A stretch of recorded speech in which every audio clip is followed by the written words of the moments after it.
Hello, we're going to get started in a few minutes.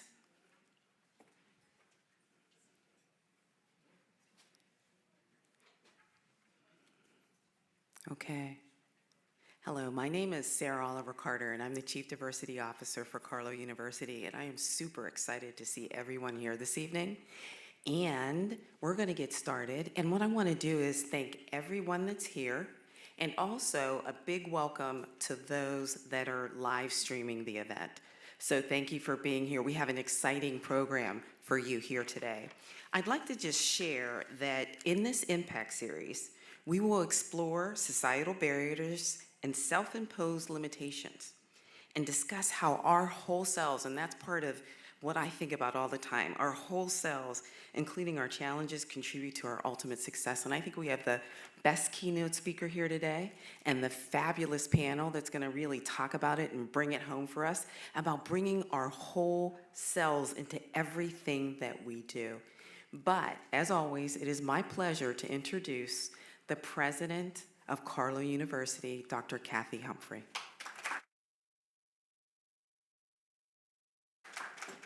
Good evening. That was okay. Let's try it again. We need to make sure that the people online hear us. All right. Good evening. Good evening. Something is singing. Do you want to fix that? All right. I'll let you fix it. Until then, I'll get started, and you'll fix the singing. I should. Is it me?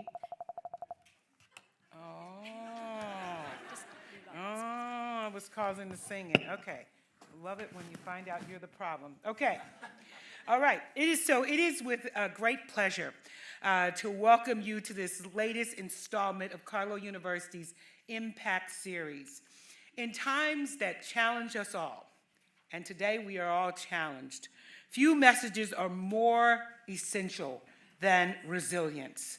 That's why I'm thrilled to hear what our guest, Blake, has prepared for us tonight. His story is one of profound courage, determination, and an unwavering belief in the possible. I've learned that Blake is a remarkable individual who embodies what it means to turn adversity into advantage. Blake's journey is powerful and a powerful testament to our mission of mercy in motion and a reminder that strength is not found in the absence of challenges, but in the spirit with which we face them. After Blake's keynote, he will join an inspiring panel of Carlow community members. You know these members already, so you won't be surprised to see who they are. But David, Jennifer Roth, Dr. Roth, one of our professors, and Lindsay will all be a part of this panel with Blake, and we are thrilled that you all will be with us as well. Together, they will explore themes of belonging, of respect, and the courage to push past limits. I want to thank each of them for joining us today. I am thrilled, Blake, that you have joined us, and we are going to make you a part of the Carlow community, which is a very special thing, Blake, to be a part of us, right? Is that right? So please join me in extending a warm Carlow welcome to Blake Leeper and our esteemed panel. Enjoy this event. I know you will.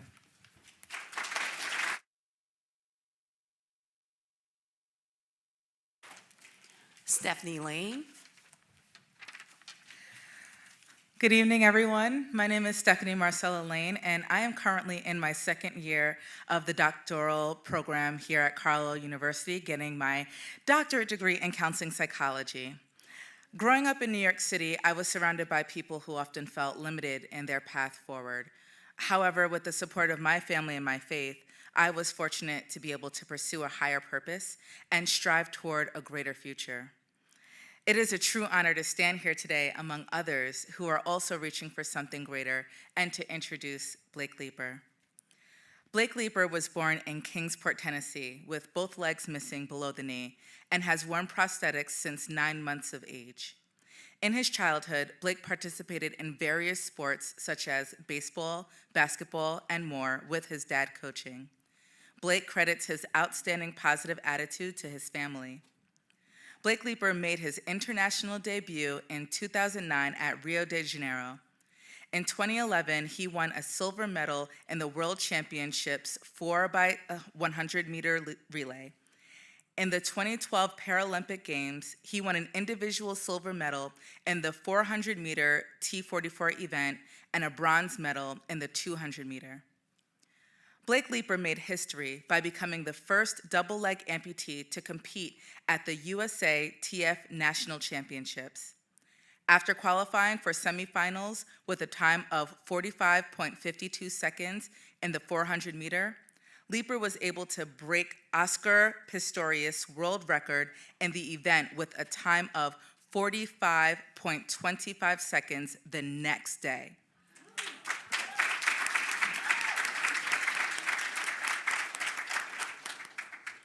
In 2018, he shattered his own world record, running a time of 44.42 seconds, becoming the first ever amputee to run under 45 seconds.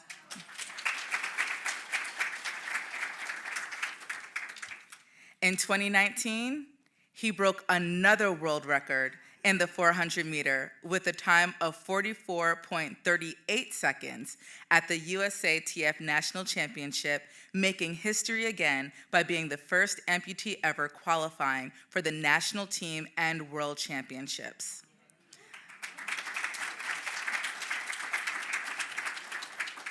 Blake ran the 6th fastest time in the world this year, and that also includes body-abled runners.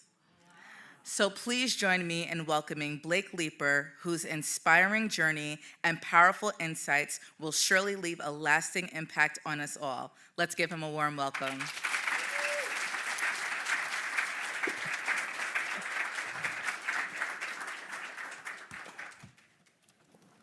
Awesome. Hello, everybody. Hello. Oh, wait 1 second. I'm ready. I'm ready to do this. No, I'm joking. Are we good to go? No. Oh, not sure.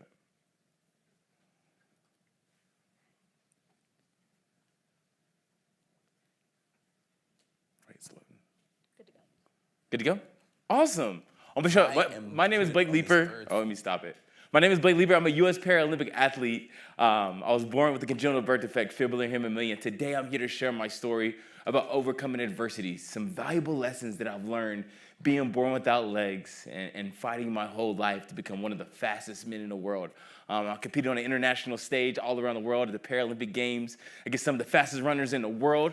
We'll be having a panel discussion at the end. You guys can ask me any questions as I prepare. I just got back from Paris at the 2024 Paralympic Games, and I'm getting ready for the 2028 Paralympic Games as well in LA. So with that being said,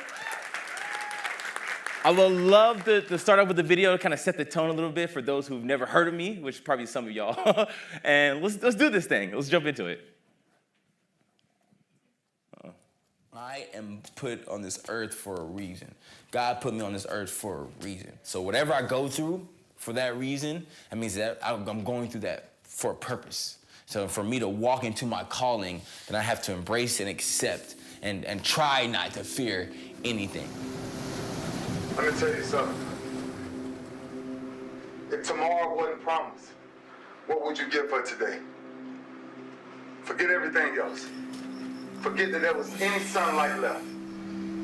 What would you spend today thinking about?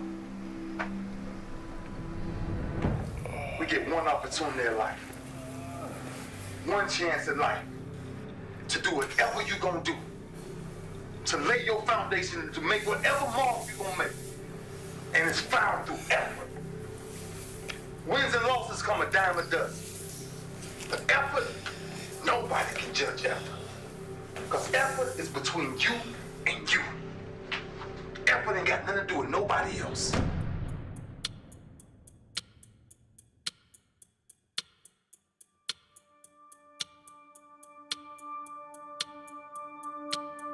Whatever legacy you're gonna leave your legacy.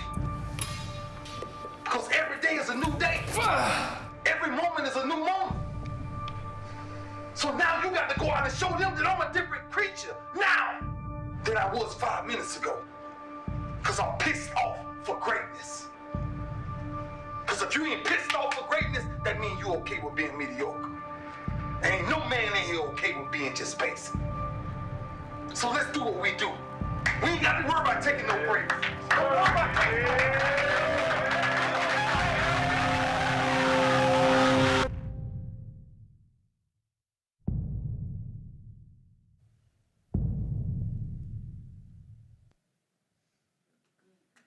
Awesome. Okay, perfect. So yes, I am a runner. I compete competitively, internationally, nationally on the world stage. But today I'm here to tell you about my story. Some valuable lessons that I've learned when I was born missing both of my legs. And when I start my story, I love starting at the beginning. August 31st, 1989 was the day that I was born. The doctors came in and they rushed me out the room and they took me to the NICU. They had to come back and have a conversation with my mother and father. And for the parents, we got any parents in the room tonight, aunts and uncles? I have a daughter myself. She's 4, and I just want to say, guys, I'm really tired. Like I'm extremely tired. Oh my God, yo, she wakes up in the morning, she grabs my legs, hands them to me, and then she bosses me around. So I gotta figure that out. But I think about my daughter, right, and the day that she was born. I didn't care if she was a girl, she was a boy. I just wanted a healthy baby. And thankfully, I got that. But I think about my parents and the day that I was born. And unfortunately, they didn't get that. They didn't receive that news, right? Just like that, their life was turned upside down. They rushed me out, and they came back and had a conversation with my mother and father. Mr. and Mrs. Leeper, I'm sorry, but your baby boy Blake is never going to walk a day in his life. He's born missing both of his legs, and he potentially going to be bound in a wheelchair, and he won't be able to play sports. He won't be able to walk, and you guys might want to find things that's not only easier for him, but easier for you raising this disabled child. And so when my parents tell me this story, I kind of get upset myself. Why would they tell you that? Like Mom, I know you go to church every Sunday, but who'd you cuss out? I know you cuss somebody out, right? And I looked at my dad like, Dad, how did you handle this? And even though I asked the same question over and over and over again, they gave me the same answer over and over and over again. Uh-oh, can somebody click through it? It's like stuck on me. And I asked them, well, what'd you say? What'd you do? And they said, Blake, the day that you was born, they rushed you out the room. We was nervous and we was scared. But the second they brought you back into that room, we didn't care the fact that what you was missing. That had no value to us. But what had value to us was the beauty. Thank you. Was the beauty inside of you. And in that moment, we decided to do two things. And what my parents decided to do in the face of adversity, in the face of tragedy, is save my life. The first thing they told me they did is when they got the news, they made a decision to stick together as a family, as a unit, through the good and the bad and the ugly. They said they made a decision that they're going to be in the corner fighting, not for me, but with me, every step of the way, right? Not doing it for me, but motivating me, pushing me, being there for me when it got tough. And the second thing they told me they did was they made a decision that regardless of how crazy it may be or how sad it may be, how hard it may be, they made a decision right then and there that they're going to do their best to keep a positive attitude towards the whole situation. And through my life and through my experiences, what I've realized is that the power of positivity has saved my life. It's like looking at the glass half full instead of half empty. One of my favorite quotes is from Coach Lou Holtz. He used to tell his football team right before they go on the field, he said, life is 10% of what you're dealt with and 90% on how you deal with it. So you look at my life and you look at my situation, the fact that I was born without legs, there's nothing I can do about that. When I wake up in the morning, guess what, guys? My legs are not going to be there. When I go to bed at night, I'm still going to be missing my legs. But I have to come to the realization that's only 10% of who I am as an individual. So that means I still have 90% to show the world what I truly can do. I have 90% to wake up each and every day, put one leg on at a time, and to go out there and attack the day. And for me to try to be one of the fastest men in the world. You know, every morning my mother used to come in, and she used to knock my door down, poof, right? At 6:30 in the morning, and she used to scream with excitement, say, Blake, you have a disability. I'm like, Mom, relax, it's 6:30 in the morning. But she will follow up and say, but you have 1,000 other abilities that make you a special person. You have 1,000 other abilities that allow you to go out there and attack the day, to put a smile on your face. Yes, you have one disability. Yes, you do. We acknowledge it, we accept it, we embrace it, we lean into it, but then we focus on all the amazing abilities that we still have can bring to this world. Yes, we accept the 10%, but we focus on our 90% to go out there and attack. We focus on our 90% to go out there and be a light when there's dark. You know, I tell people I can wake up in the morning and pour me a cup of coffee as the sun is rising and start complaining on how hard this is. And oh, woe is me. And you know what? This really isn't fair. But by the time the sun is rising and then going back setting again at the end of the day, I'll still be sitting there complaining. Who have I helped? What have I got done? And the reality of it is the answer will be nothing. So for me, I have to accept my 10%. I have to accept the fact that I am disabled, that I am missing my legs, but then focus on all the amazing abilities that I still have in this world. And still focus on all the amazing abilities that I can go out there to train. I can go out there to run. I can go out there and compete at the highest level. Yes, this is my disability. But what about all the amazing 1,000 abilities that we all still have that we can give into this world to be powerful individuals and beings? And I'm not going to sit up here and say, you know what, guys, I haven't figured out.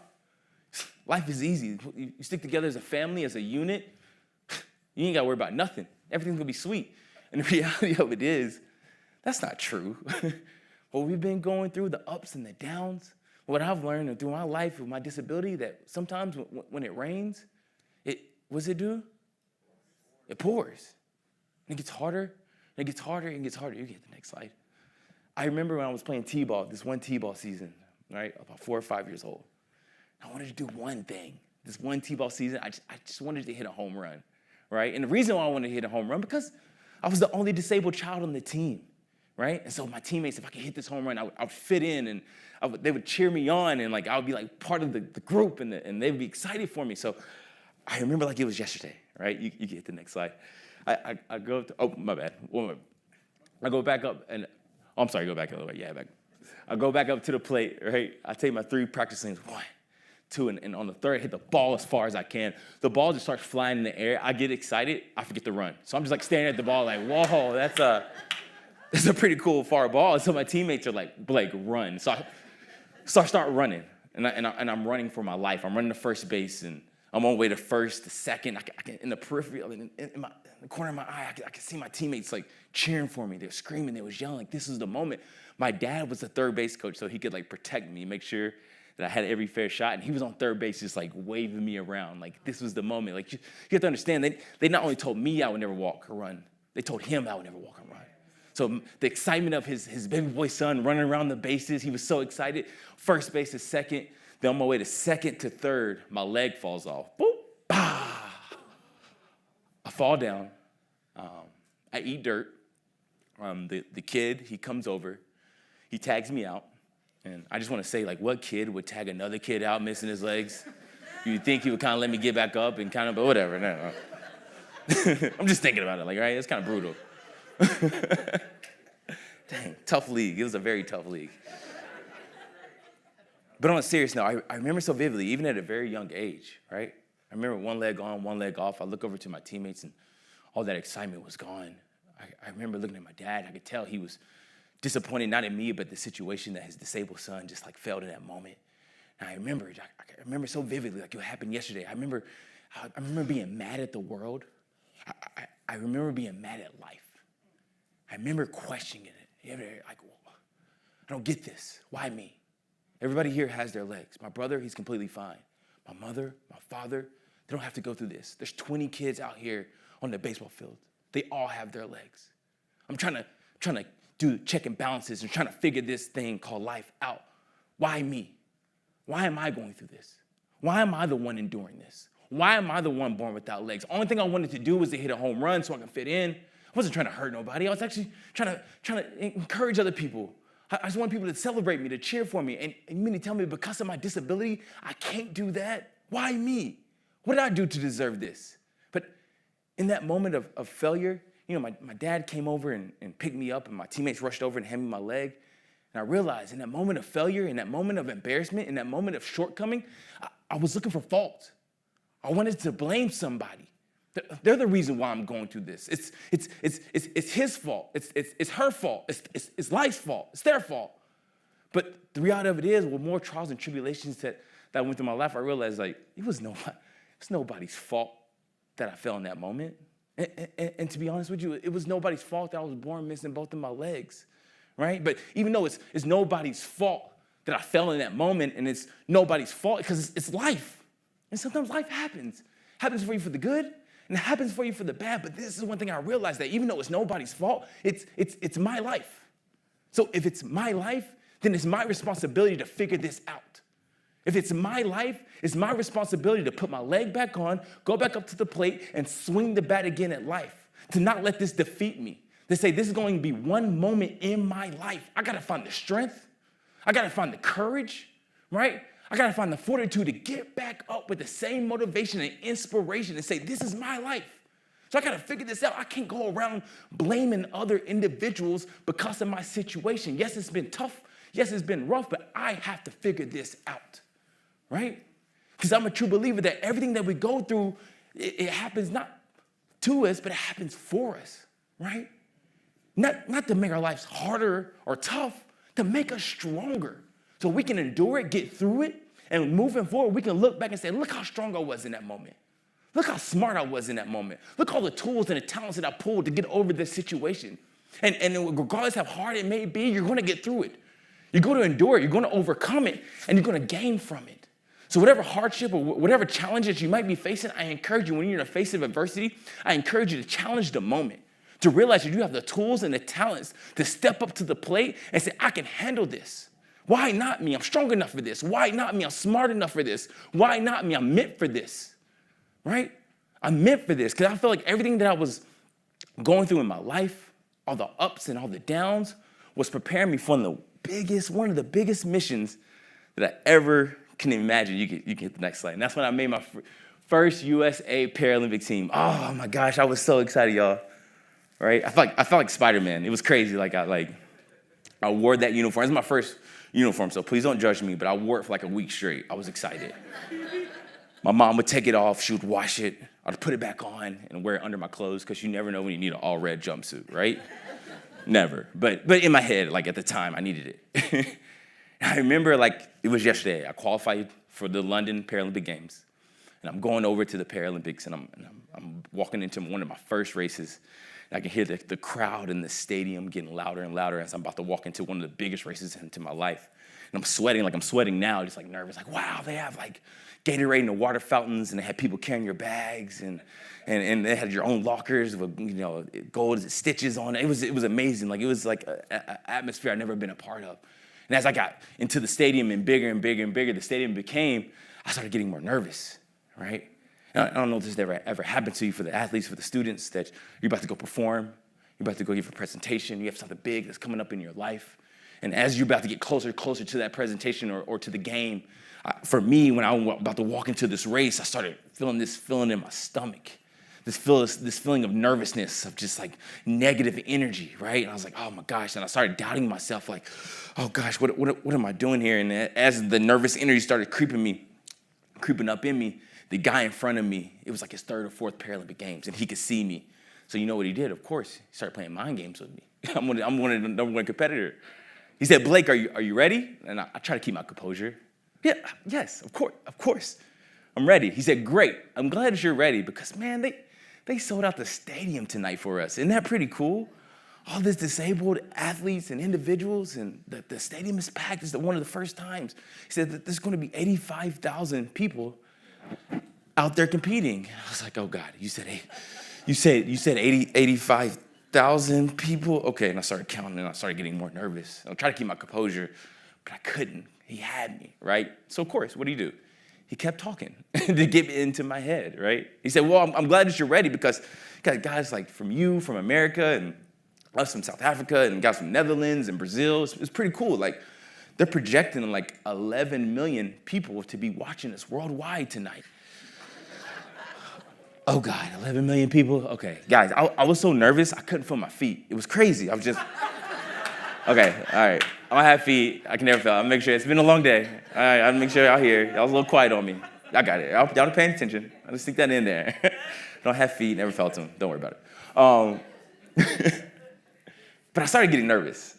I don't know if this has ever happened to you. I call them the bubble guts, right? The BGs, something in your stomach, negative things, this negative energy, right? And so I leave the track. I leave the track and I go to my coach, right? Because I needed some advice. I needed him to get into my head. And he gave me some of the best advice when it comes to performance that I want to share with you guys tonight, right? So I go to my coach and I'm like, coach, I could barely even get it out. I was like, 11 million, 85,000. He said, Blake, stop. He said, are you nervous right now? I was like, yes. He said, are you freaking out? I was looking at him like, this is why I'm in front of you and not over there. Like, yes, what do you have for me? And he looked at me with all seriousness. He said, great. That's exactly where I want you at. And I was like, what? He said, listen to me. If you didn't prepare for it, if you didn't study for it, if you didn't fight for it, then it has no value to you. You'll go and do it and go amongst your life. He said, now imagine the situation that you're in right now. The blood, the sweat, the tears, the early mornings, the late nights, the grind, the fight that you put in just to be in this moment. That's your body alerting you and saying, hey, this is important to us. Your body is saying, hey, we worked for this. That means your heart is pumping. Your blood is flowing. It's telling you, it's alerting you that we put time and energy into this moment. This moment is important to us. This presentation, this game means something to us. But what happens is we confuse that negative energy and go down this rabbit hole of negativity and negative thoughts. What my coach told me specifically right before you're about to go perform is to identify that nervous energy. Say, yes, I am nervous. You know why I'm nervous? Because I work for this. I care about this. And once you identify that nervous energy, then you speak nothing but greatness into your life. And you speak nothing but greatness into your situation. For me, I'm going to go run fast. You know what? I'm going to have one of the best performances I ever had in my life. You speak it with conviction. Like it's already happened. Because what happens is, once you speak it like it's already happened, it's out there into the universe. And once it's out there, look, once it goes out there, people might laugh at you. People might not even believe you. People laugh at me when I say I want to be one of the fastest men in the world. They're like, Blake, you have no legs. I'm like, I know, but I speak it out there into the universe. Because what happens is, once it's out there, one thing they cannot do is take it away. It's out there. It's out there. They can't take it away. You're speaking it out there, and it's out there. And once it's out there and you speak it like it's already going to happen, then you slowly start conforming to all the greatness that you have spoken into your life and into the situation. So now you're manifesting your destiny. So I looked at my coach, and I was like, that's kind of deep before a race, but I'll take it. Because he had me thinking a little bit. He had me going. And so I went back into the call room right before my race, and this was my thought process before one of the biggest races in my life. First, I'm not gonna lie. I started thinking about everybody who made fun of me. All the times I was laughed at, picked on, discriminated against because of my disability. Every time I was bullied. It's like all those hard days that I faced and dealt with, that I had to overcome. That was the first thing that popped up in my mind. Then second, I started thinking about all the people who supported me, who loved me, who cared about me, who fought for me. My mother, my father, my grandparents, who supported me, who was there lifting me up. Every 8 times I'll fall down in my corner, telling me, get back up. I started thinking about all those people in my life. And then I started thinking about all those workouts, those extra lifts, those training sessions, the Christmas mornings that I missed with my family because I was training, the Thanksgivings, the sacrifice, the weekends, the staying late. The times I can remember I trained so hard that I wake up and my stumps are bleeding because I went too hard and I could barely even walk. Like I thought about all those moments in my life to get me here. All the times I fought. Then as I walked out into the stadium, started seeing the crowd, I wasn't nervous because it hit me. It dawned on me. I'm like, oh, that's what my coach meant. Gosh, that dude's smart. I want this. I want to be here all the time. And why am I nervous? Like, no, I want to be here. And then I get into the blocks and the crowd gets louder, but then it hit me one more time. I'm like, oh, that's what he meant. I need this. I need to go perform well. All the time and energy and effort that I put in, like I need to go perform at my highest level. Like this is my moment. This is my time. I don't have time to be nervous. And then right before the gun goes off, it hit me one last time. I'm like, oh, that's what he meant. I deserve this. I deserve to be here. All the fight and the effort, even from a young boy, overcoming all the adversities and the challenges, to overcome all the show up day in and day out, to figure out my disability, to train, to go through all that, to get to the biggest stage in my life, right? Right? What sense would it make for me to go through all that, to get to the biggest stage in my life, to be like, I'm gonna go home. I can't handle this. That would sound crazy, almost ridiculous for me to quit, to stop, to endure all that, to get to the biggest moment of my life, to walk away from it. So in return, I ask you, specifically the students, if you was to calculate it, the time, the energy, the effort, the early mornings, the late nights, the weekends, the sacrifices that you have personally put into your life just to be sitting here right now. Everything that you overcome, it hasn't been easy. These past few years have been extremely difficult to have to navigate through this world. And you figured it out. And you kept showing up day in and day out, day in and day out. What sense would it make for you to quit now? Why would you quit? You fought this far. You made it this long. You've sacrificed so much into your life just to be, not everybody's sitting here. Not everybody made it here. Not everybody made it this far, but you did. So why quit now? I'm just encouraging you to go get what you deserve because you deserve it. I'm just encouraging you to go fight for your dreams because you fought for it. You've been here. You made it this far. Don't give up now. You're so close. I'm just encouraging you not to quit. Don't turn around now. Not now. This ain't the time. You've endured it so much. You showed up day in and day out. I'm just encouraging you to go get what you deserve. And so the gun goes off, and I'm running. I'm not having the best race of my life, but I'm in fifth to fourth. And you can hit the next slide. Then I actually crossed the line, and when I crossed the line, I win my first ever. It's deep down in here. Where's it at? There it is. My first ever Paralympic medal, and that was a bronze medal in the 200 meters. I got to dig deep for those. And I thank you. There we go. It's coming apart. They're old. And then I came back. You hit the next slide. And then on the next, I came back, and I won a silver medal too as well at the Paralympic Games in the 400 meters, which was pretty awesome to say. Like, man, to go over there at the Paralympic Games to take home some medals was pretty cool. And the cool part about that was I had some family members to come over to watch me race. So I had my mother, my father, my aunt, my uncle. I had my grandmother and my grandfather, right? And my grandfather, he was like my number one fan. And I remember when I first made the Paralympic team, I go to my granddad. I'm like, hey, granddad, like I made the team. Will you come watch me race? And he's like, he almost got offended. Like, what, boy? Yes. Tell me when, where. I'm there. But the issue was, at 74 years old, my grandfather has never flown a day in his life. Oh, yeah. And his first flight was going to be to London, England, to watch his grandson run. So I asked my grandfather, I said, Granddad, are you going to come? He said, yes, I'm going to be there. Where are they at? I was like, they're in London, England. He said, okay. How long is that drive? I was like, oh no, it's going to be a long day. Granddad don't have a clue what's coming down the pipeline, right? I was like, Granddad, look, man, I understand you don't fly. You've never flown a day in your life. It's a long flight. I understand if you don't want to go, but just think about it. He said, okay, let me think about it, right? And I'll get back to you. So he thought about it for a couple days, and then he came back, and then he said, okay, I thought about it. I just got one question for you. And I was like, okay, Granddad, what you got? He said, now, on that plane of yours, I said, first of all, it's not my plane, all right? Let's just get that out the way, right? He said, do they serve alcohol on that plane? And I was like, yes, they do. They do. So we got my granddad drunk just to get him on the plane so we can get him over there. He got over there. And so what happened was, like, I say that because when I won my medals, and I told my family, when I win. See what I did there? When I win. Stop ifing. Stop wishing. Stop hoping. Stop hoping. You have the tools and the talents and the abilities to achieve anything that you set your mind to, but you got to believe it with conviction like it's going to happen.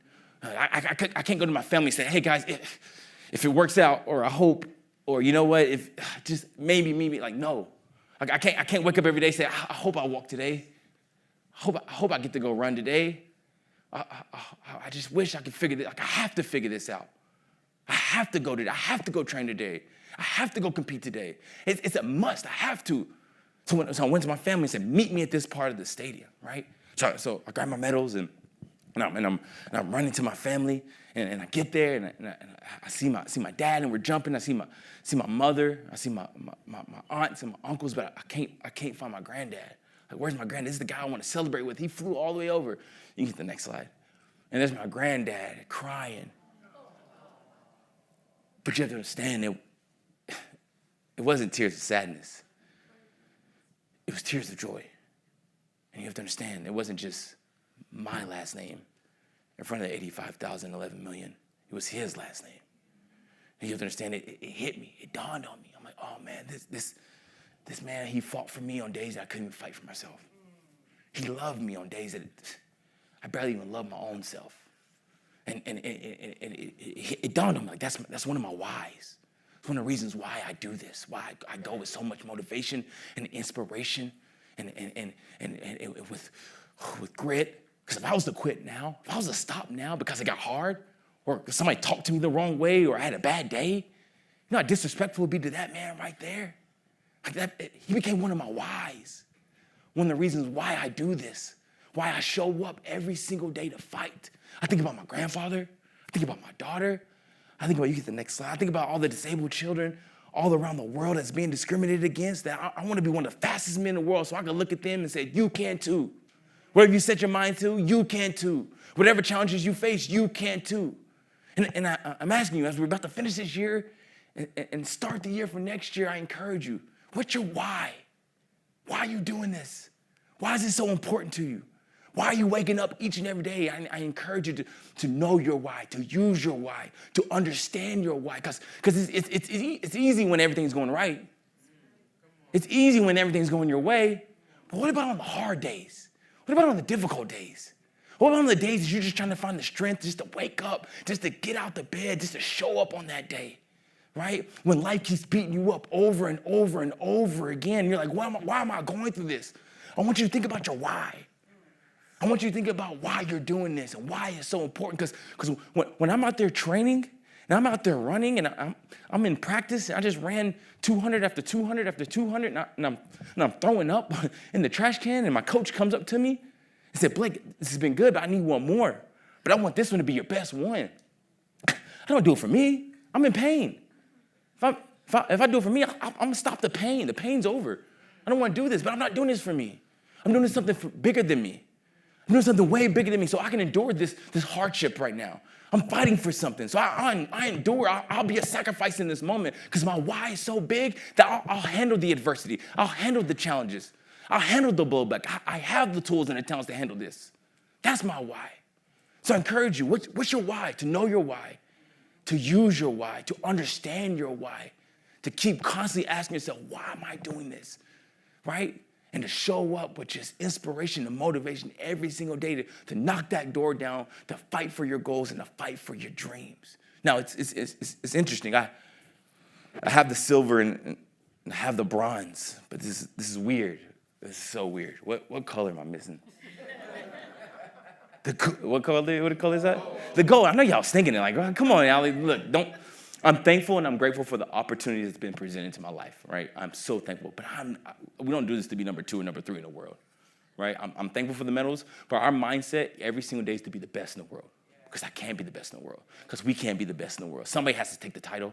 So if somebody's going to take the title, it might as well be us, right? And so when I go to every year, when I go to my coach, we don't say, hey, how can we be number 2 or how can we be number 3? It's how can we be the best in the world. One of my favorite quotes, it's an old movie, Talladega Nights. If you're not first, from Ricky Bobby. If you're not first, have you heard that before? If you're not first, what is it? You're last, right? I think that's a great model to live by, especially when you're out to attack to be the best in the world, right? And so I go home and I get ready for the next year because I want a gold medal. Now, we'll be quick with this. We have time? Are we good? Okay. And so I go home and have world championships the next year in Lyon, France. So I prepare mentally, physically, spiritually. I do everything that I possibly can to get this gold medal. Like, I want this gold, right? So we go to Lyon, France, and I have my first race, and my first race is 100 meters. And again, I get into the blocks, and the gun goes off. Bah, I start running. I'm running for my life. I cross the line. When I cross the line, how you guys think I did? I took a silver. Okay, it's fine. Still want this gold, but hey, I'm thankful. I accept it. So I have a 200 meters next. And so in the 200 meters, I was the bronze medalist the year before, so my chances are looking good. I'm going to speak this to existence. I'm going to keep a positive attitude. I showed up. I did everything right. I'm manifesting it, so this is my time. This is my moment. So I show up to the race, right? I get into the blocks at 200 meters. The gun goes off. I'm running. When I cross the line, how you guys think I did? Yeah, I took another silver. Have you heard this story before? Like, how'd you know this, coach?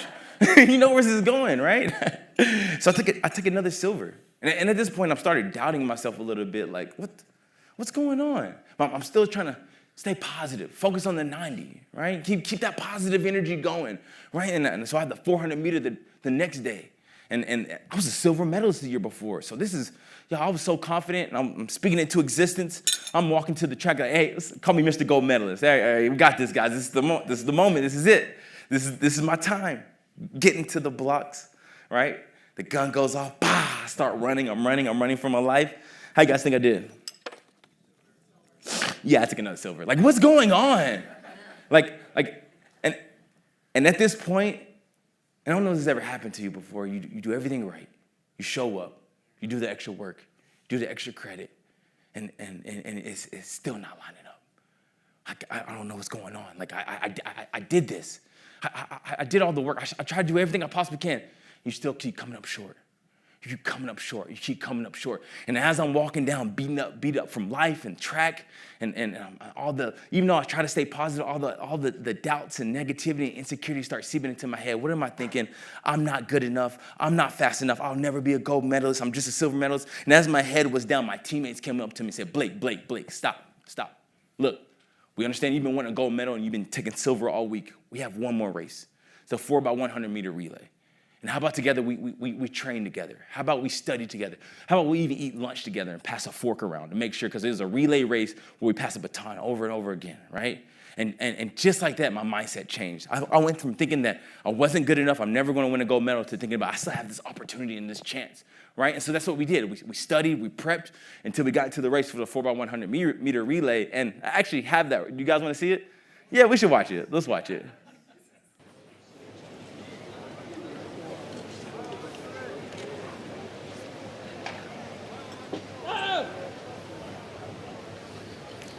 So, French TV have gone close up on Assoumani Arnaud.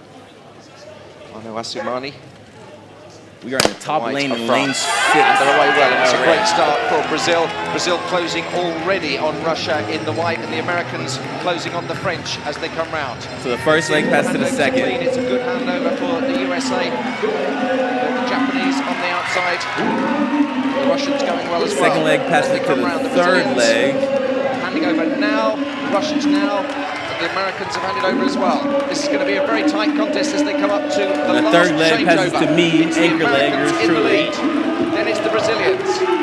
It's going to be the Americans absolutely storming away with it. The Americans storming away. Jared Wallace's hand over to Blake Lever, absolutely perfect. And we won. I got my first gold medal. And it's a new world record for the United. Oh, that's awesome. Oh, and not only did we win the gold, but we also broke the world record too as well in that race, being the fastest amputees to ever run a 4x100 meter relay. It still stands to this day, which is pretty cool. That happened 10 years ago, almost over 10. And I love sharing this story. Like, this is one of my favorite stories to share because it just like gives me an opportunity to talk about my medals. Isn't that a lot of medals, right? No, I'm joking. I learned a valuable lesson. Once I made the decision to be the best in the world, not in my region, not in my area, but I made a decision I want to be the best in the world. The valuable lesson that I learned was by myself. Even though I was prepared, even though I did everything I possibly could do, when it was me, I, Blake.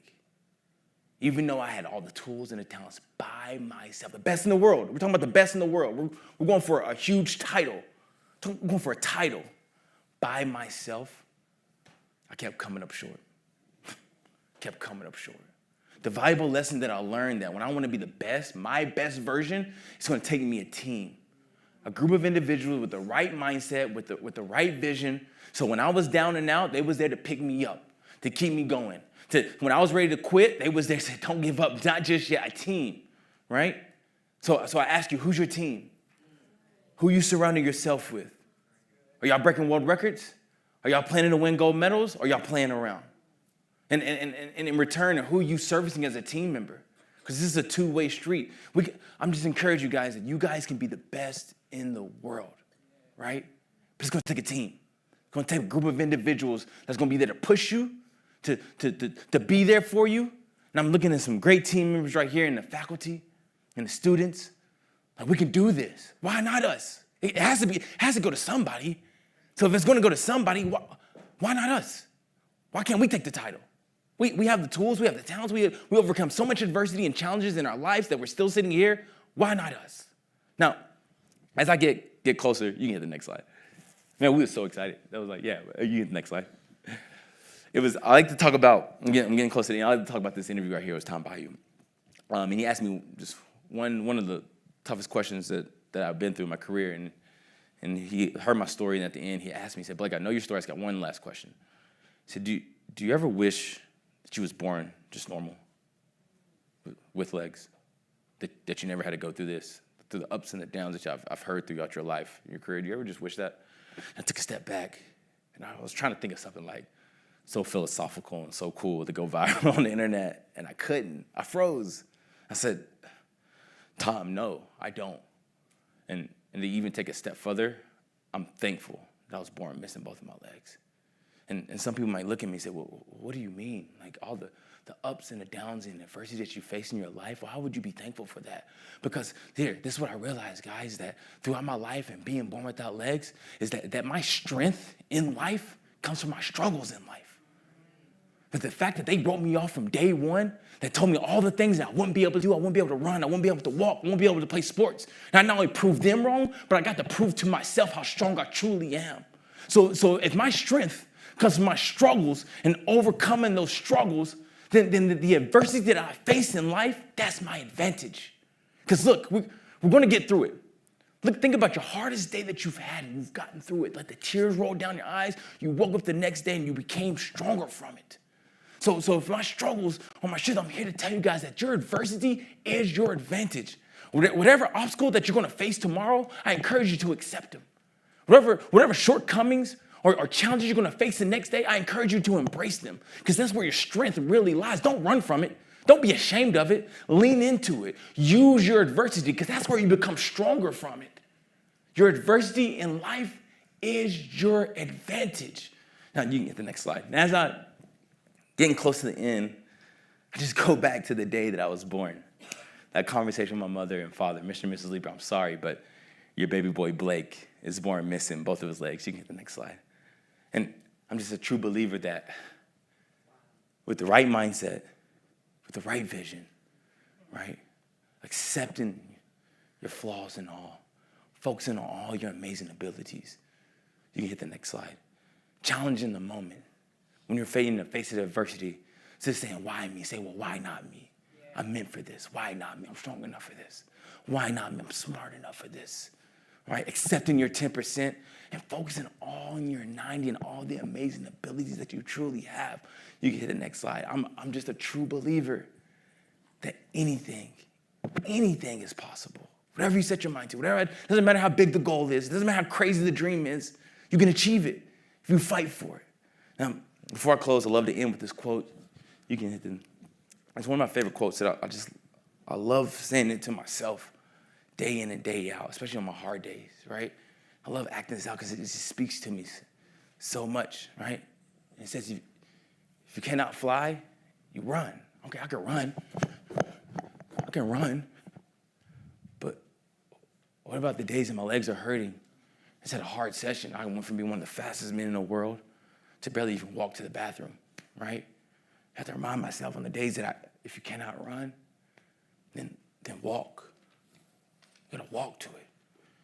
But there's some days that with my disability and I have to wake up and I'm just beat up, I'm bruised up, or because of my situation, I can't even walk. See me tell me I can be one of the fastest men in the world one day and I can barely even walk the next day. So I gotta remind myself, if you cannot walk, then crawl. You crawl to it. But by all means, you must keep moving. And I like to add forward. Thank you guys so much for your time. I greatly appreciate it.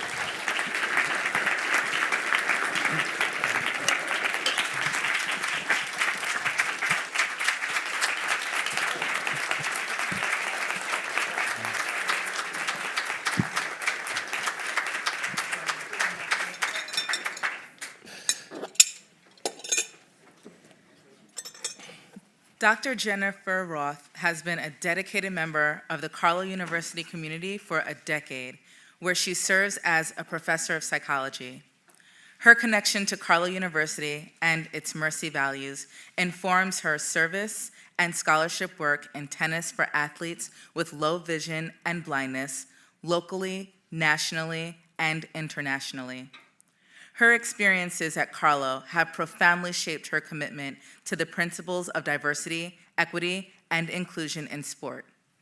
She brings these value-driven actions to her local community in Pittsburgh, serving as special liaison for blind and low vision tennis to the Highland Park Tennis Club, nationally in her work as the vice president of the U.S. Blind Tennis Association, and internationally in her work in sport device development for people with low vision and blindness. Please join me in welcoming Dr. Jennifer Roth.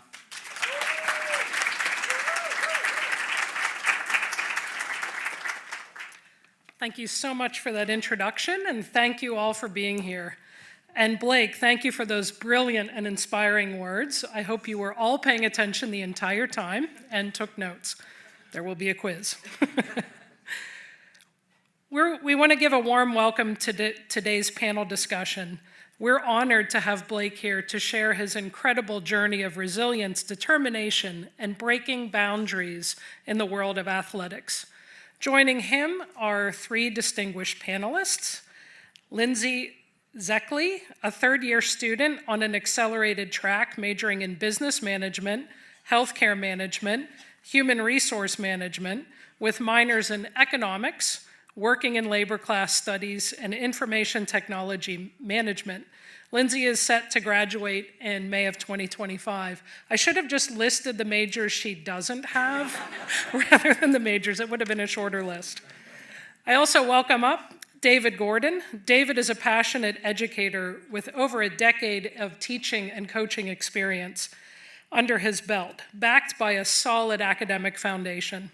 As an athletic and academic coach, he's all about strong leadership, clear communication, and creating a positive and trust-filled relationship with everyone, students, parents, teachers, and administrators alike. Currently, he's rocking it as the head coach of Carlow's women's basketball, academic progress coach, and compliance coordinator. So welcome, David. And of course, our esteemed keynote speaker, Blake Leeper, Paralympian, world record holder, medalist. If you didn't get that, he has a few medals that he won, and motivational speaker. So let's give a warm welcome to our panelists.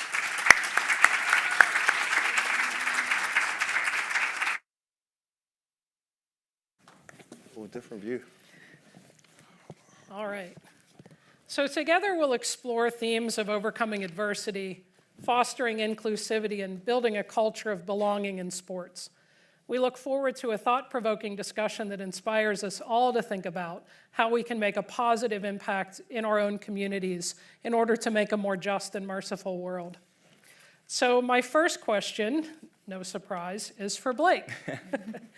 What impact do you hope to have on the next generation of athletes who aspire to reach elite levels? Yeah, honestly, I hope the impact, for the disabled athletes, non-disabled athletes, I hope they see my story and what I've been through and it's like, wow, like Blake was told he would never walk a day in his life, and here he is running all around the world for a living. So if he could do that, I wonder what I could do with my life. Imagine what I could do with my life. And I just hope I just inspire them to shoot for their dreams. It doesn't matter like what it is or how crazy it is, and the bust down barriers that may need to be torn down for equality, and to be in the face of that and to fight for that each and every day. All right, thank you for that. All right, my next question is for Lindsay. How has being involved in collegiate sports shaped your perspective on overcoming challenges? And how does Blake's story resonate with your own experiences as an athlete?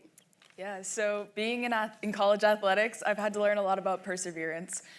You go to the field and sometimes you're not having your best day. Mentally, you're drained. Physically, you're tired. And emotionally, you just aren't there. And having to learn about that perseverance and learning to keep going, you don't want to give up. You don't want to stop. You need to be there and you need to be present. And then you also have your teammates that you have to worry about. You have these people that are cheering you on, and to not help and be there for them, it feels disrespectful. So being able to get through all those tough times and having all those people backing you, you just see how lucky you are and how you have to keep going to get through it. Yep, thank you for that. David, in your role supporting student athletes, what are some of the key challenges that you see them facing? And how do you help them to build resilience and confidence, similar to what Blake demonstrates? That's a tall order, because he's a pretty competent, confident guy. Yeah, the first part of that question, some key challenges that a lot of our student athletes face is, just one is just balancing academics and athletics, just trying to exceed.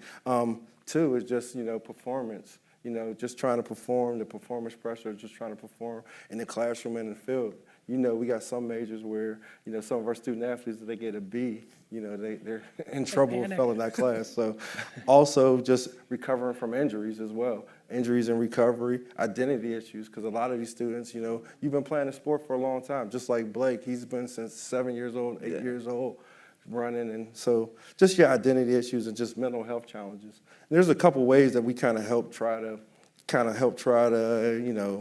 get them through that a little bit. We try to talk about time management support a little bit, mental toughness training, tell them that it's you versus you. Also, just fostering a network for them, a support system and a network, and just self-positive talk, along with goal setting. So. That sounds great. Would you add anything to that, Blake? Yeah, what I really enjoy is just, like, especially with sports, it's just like, it's my peace, it's my safe haven. When I show up to the track and put my blades on, I just feel free, the way the wind is hitting my face.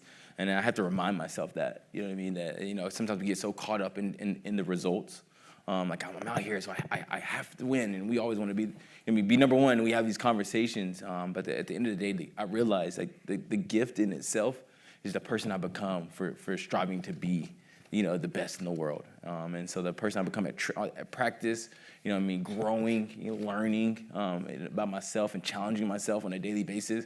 Man, whether I win another medal, in my life or break another world record, man, I'm so thankful. The role that sports has played in my life and community too as well. Yeah, for sure. So the next question is for all of you. What advice would you give athletes who are just starting out and maybe facing their own personal or physical challenges?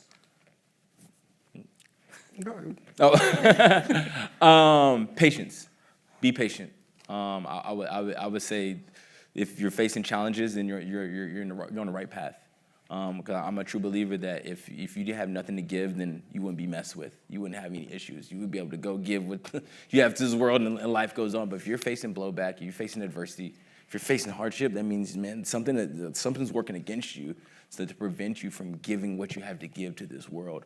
So I always tell myself, when I have a huge major failure on the track, or I have a huge major failure in life, that means I'm this close from the breakthrough, because life is trying to stop me right now. There's a reason why I'm going through this, right? Because if I wasn't going through this, I'd be able to do it. It would have no impact. But I have such a huge impact in this world that something is trying to hold me back. So I got to keep pushing, keep fighting to get through that breakthrough. I think for me to answer that question, it's two things.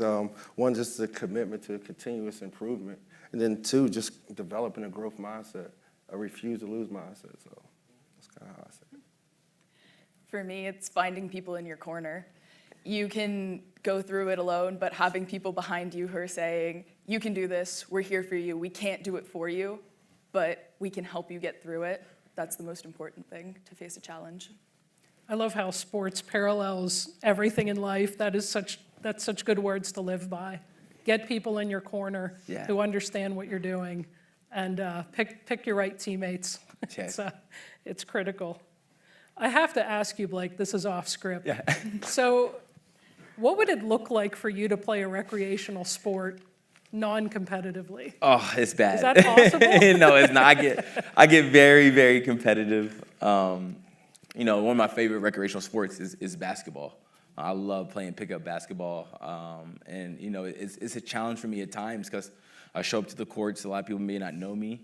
They see my legs, so it's hard for me to even get picked up. Just like a pickup game of basketball. I don't want to pick up the guy missing his legs, but I see it as an opportunity, and I love being like think less than. So I go on the court, score a couple points, run up down the court, and they're like, "Oh, you're an athlete." I'm like, "Yes, I am missing my legs, but I am an athlete. I can run. I'll run." Then they're like, "Oh, that's the track guy. Oh, okay, man, I'll guard the track guy." But I'm very competitive in everything that I do. Do you bring that bag with you? Yeah, just in case. Yeah, I know. And sometimes it gets good, but like family game night and Monopoly I don't need to be that competitive, right? Like Uno, I only need him with the reverse. Like it's chill, relax. But that's just who I am. I gotta learn how to tone it down sometimes. That's what I thought. All right, my next question is also for you, Blake. In addition to your athletic accomplishments, you've become an inspirational speaker. What key messages do you hope people take away from your life journey? Yeah, man, I hope the key messages that people take away from my life journey is that one, anything is possible. Two, man, that guy did not quit. He endured a lot in his life. He kept showing up over and over and over again. And I guess that's just like the messaging that I really like to hone in is like, man, like on the journey that we're trying to go on and embark on to be great, it's not gonna be easy. It's never been promised to be easy. And I think we get misconstrued thinking like, oh, it's hard, so it's not meant for me. But the reality of it is, that's part of the process. For it to be difficult, for it to be hard. Like that's why, like for example, the gold medals. If everybody got an Olympic medal, it wouldn't have value to it. It wouldn't have as much value. But because I had to work so hard and fight day in and day out, and it's only a certain amount of percentile people could even achieve it. Like that's what makes it so special. The medal in itself, like yeah, it's cool, but the process and then how you achieve that's what makes it so like because it's so hard. And so that's one thing I realized. Yeah, I think knowing that every day you're on a journey. Yes. And that's what life is all about, is the day-to-day, not necessarily that moment, but everything that went into it. Yeah, that's that. And I talk about it, it's like being on TV, winning medals, being on that podium. I consider that like that's a cherry on top. That's just a cherry on top, honestly. The win is the cherry on top. The cake, the gift is the process that man I truly become for trying to say I want to be the fastest man in the world. Like that's whether I achieve that or not. The living that, embodying that every single day is the gift that I receive from doing that. Yep. Well, thank you. David, the next question's for you. You work both in academic and athletic coaching. Can you imagine using Blake's story to influence student athletes or students who are not athletes, not just in sports, but in their athletics and their personal lives? Yeah, I can. I mean, Blake's story is a story, like Lindsay says, a story of perseverance, overcoming the obstacles and pressing forward towards your goals. So you want to, so I could see myself actually telling students about that. I actually already do tell students about that. So, yeah, I can. All right. Terrific. Okay, Blake, one last question. As someone who's consistently breaking records, what mental strategies do you use to push through moments of intense pressure or doubt that you can maybe share with our students? Yeah, it kind of hit me a few years ago. I was at one of the I consider one of the biggest track meets. It was the USATF Nationals 2019.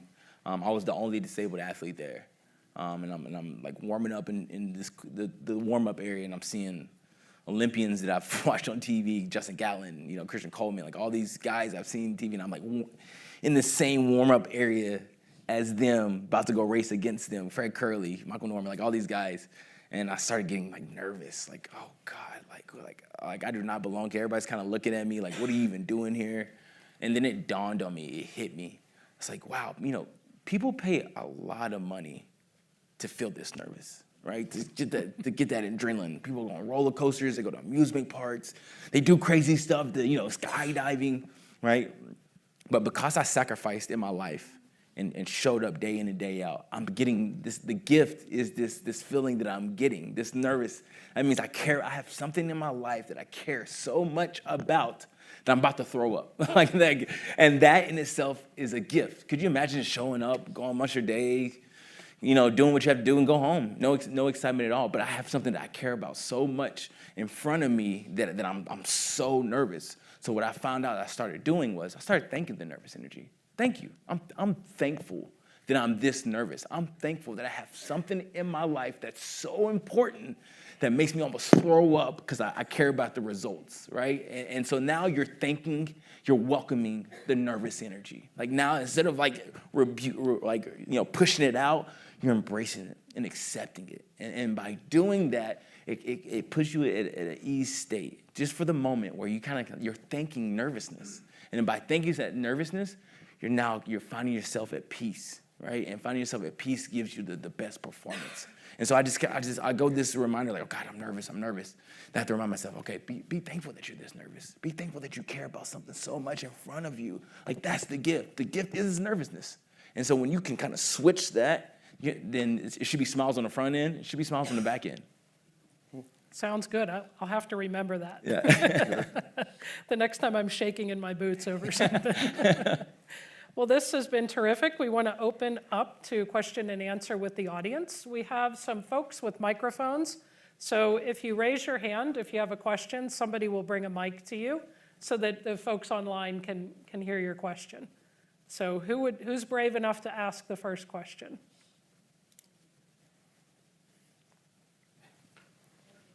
We just have to signal. Oh, wait, right, we got one behind you and then, yeah. Okay, so my question is with the nervousness, and I mean, we're all PT students over here, so we've all had our fair share of being very nervous, especially for like exams or anything like that. How do you deal with not letting the nervousness become anxiety, which like I feel like is another beast? Like they're similar, but how do you prevent that from happening constantly? Yeah, I do several things. First, I do visualization right before my races. Right before I have a big race. The night before, or even like leading up moments, I go through my visualization of like how I'm going to perform, right? And to the point where like I put the surface of the track, you know what I mean? The people in the stands, how many people is going to be in the stands, what uniform, and I'm going to be wearing, right? And I just go over that, but I only speak nothing but like I'm going to have a perfect race, a perfect block start. It's called visualization of really putting yourself in that moment, and like I'm going to race well because when it happens, when the day of the race, it's like I'm having deja vu. But then the deja vu is of only good things. I know. It's like I've been here before. Like, okay, I've been here before. I remember going over this, so I'm respond. I know exactly how to respond so you're not caught off guard.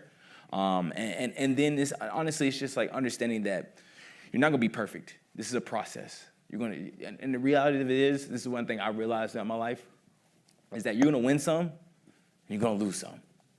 Sometimes you're gonna win again. Sometimes you're gonna lose again. But you won't be defined. I have to remind myself specifically, I'm not defined by one race. Yes. You won't be defined by one test. Yeah.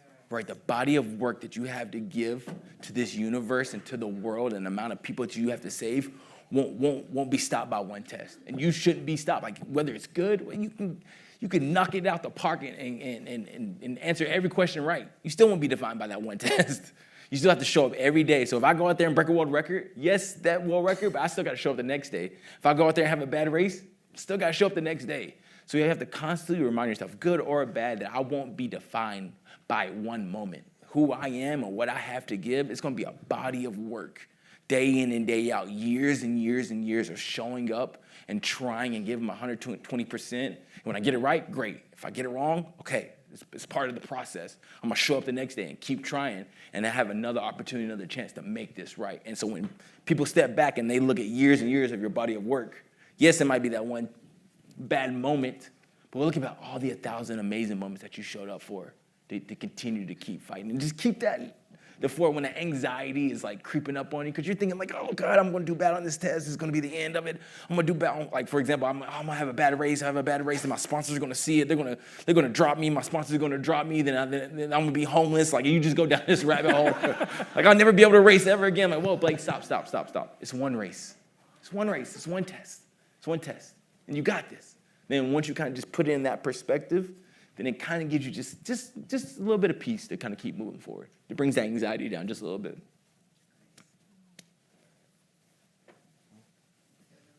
Another question?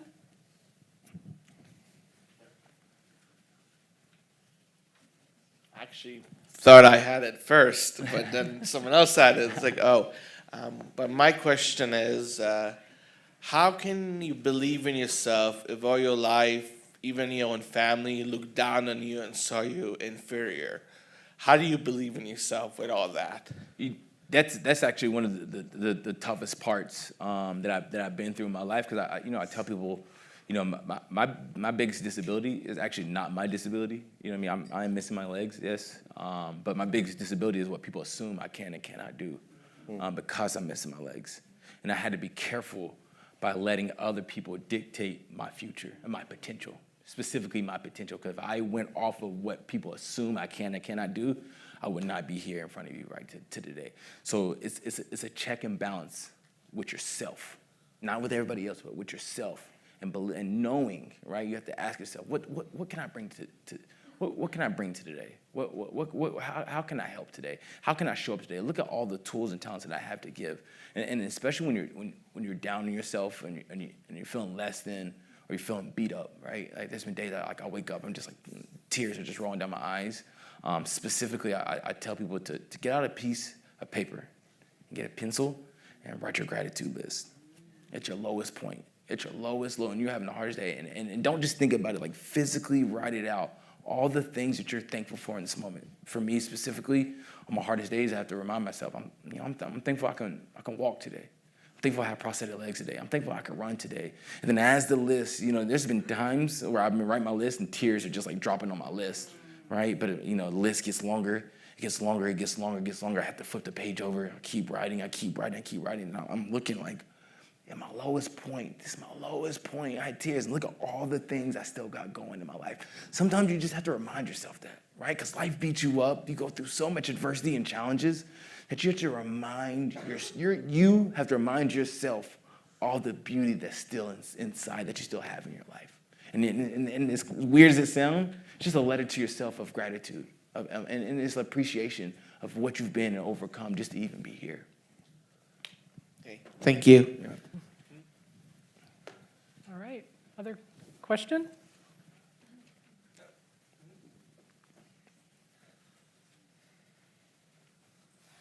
Hi, this is a question for Lindsay. I am a coach at Carlow, and since you have quite a bit of athletes in front of you, my question is, what advice would you give your fellow athletes on how to persist in their sport when they're having a really bad day? Because I feel like as a coach, that's something that I tell them, that when they're having a bad day, to just keep going and things like that. But I feel like they hear it better from other students, so maybe. Yeah, sometimes you need to kind of take a step back, and I'm having this bad day. What was wrong with that? What did I do wrong in that play? What did I do wrong in that movement? And sometimes you just simply were overthinking it, and you have to say, okay, I'm gonna go back into this, and I'm gonna keep going, and I'm gonna keep trying. And even when your teammates notice you have a bad day, I'm on the soccer team, and I know that there's been plenty of days where my teammates have looked at me, and they just know. They know that they have to be there. They know that they have to say, hey, that was a great turn, try this next time. And you hear that, and you hear that support, and you hear that they want you to improve, they want you to get better. And you can be having a really bad day. It can be really hard to, go to practice day in, day out, and know that you might not get this today. But having that support system and having that mindset where I can do this, I'm gonna grow, I'm gonna not overthink it. It's hard, but you have to keep going, and you have to make sure that what you do is you really care.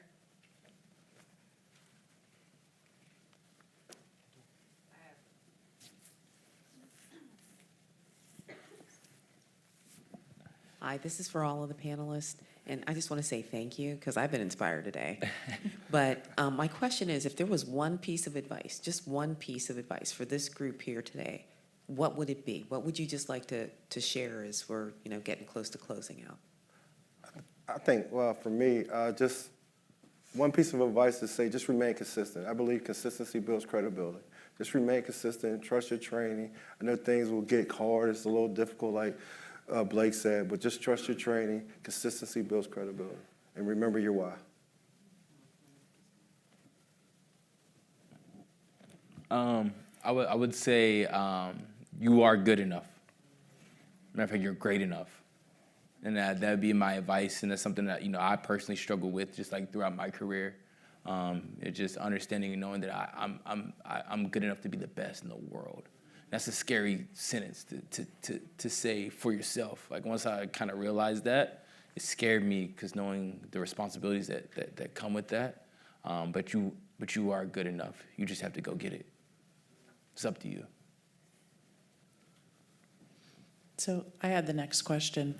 I'm a former USATF coach in track and field and a ref.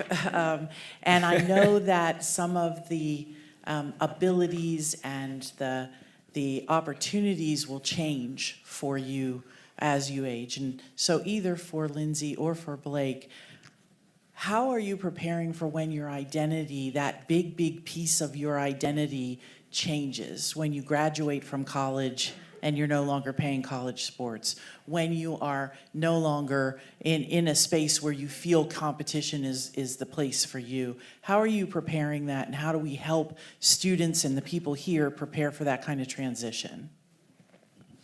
I'll go first. All right. So I'm appreciating every moment currently. This is my last season in collegiate sports, which is definitely hard to say. But I'm also looking at the other opportunities. My friends and I are already saying, well, once the season ends, let's go play in an adult league. Once the season ends, let's go play at Shenley. Let's go play some pickup.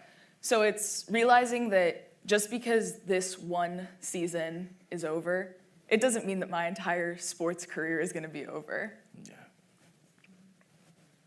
No, yeah, I agree. Man, at 35 years old, this is a conversation I've been having with myself a lot lately. I'm getting to the end of my career, and I'm hoping that my body can handle going to LA 28. But the reality of it is, there's a chance that it might not. And it's a quote. I hope I'm saying this right. Don't be sad that it's over. Be happy that it happened.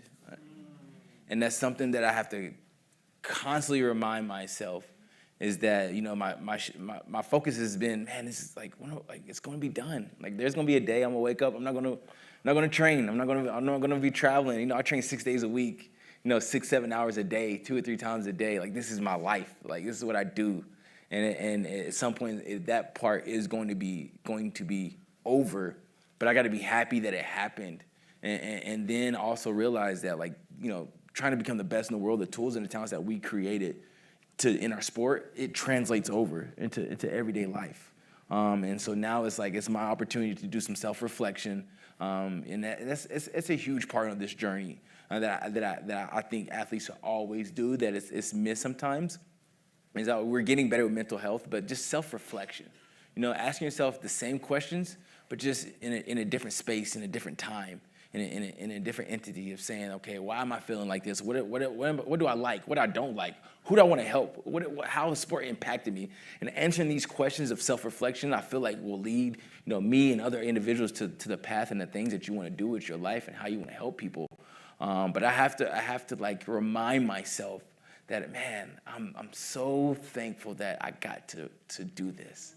I got to travel the world and got to experience so many amazing things, different countries, Brazil, I even raced in Latvia. I went to Finland last year, all these amazing places, and it's because of running. So I just giving the flowers to the career of saying I'm thankful that this happened.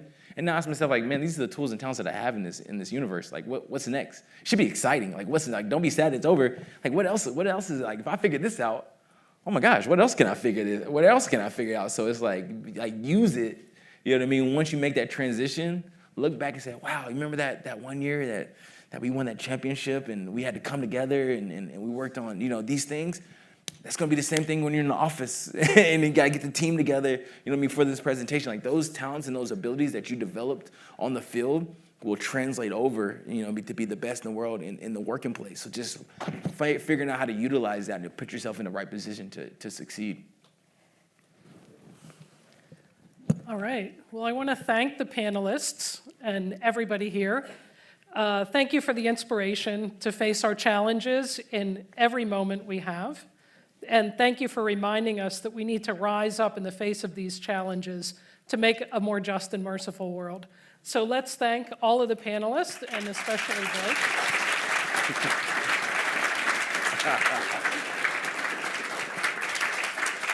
Thank you all for being here this evening. Finally, I love data. They love data. We want to collect your input on how well this went, and there will be a QR code posted on the screen if you all could scan that, and of course, complete a survey. We appreciate it. Thank you very much. Thank you so much. Oh, thank you.